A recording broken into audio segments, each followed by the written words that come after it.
Bonsoir à tous. Alors, vous êtes sur la grande place de WEO. Vous connaissez WEO, la TNT Nord-Pas-de-Calais. Et comme malheureusement Laurent Dereux n'a pu se libérer, et comme par hasard je passais, eh ben, je me suis installé, j'ai vu de la lumière et j'ai vu que la place était libre et ça me tentait tellement.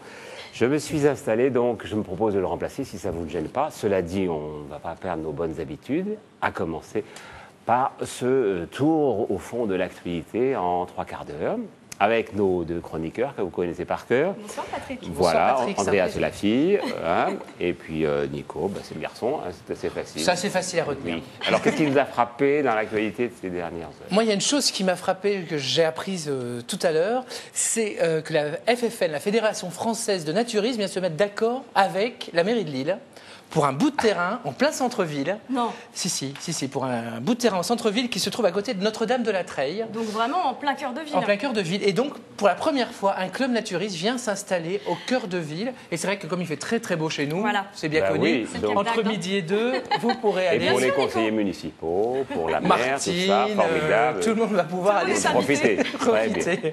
Non, bien sûr, c'est une blague. Ah ben c'est vrai qu'on est le 1er avril. Oh, voyez, vous n'y pensez plus. Non, la véritable information, c'est le site d'action.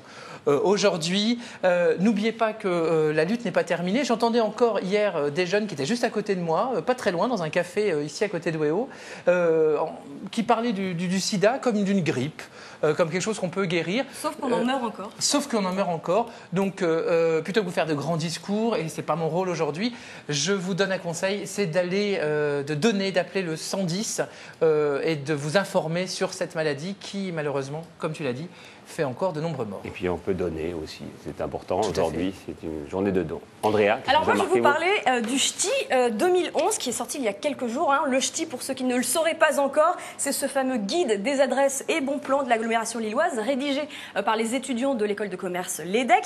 Et déjà, une grosse polémique a fait le tour du web. Je ne sais pas si vous êtes au courant, Nico.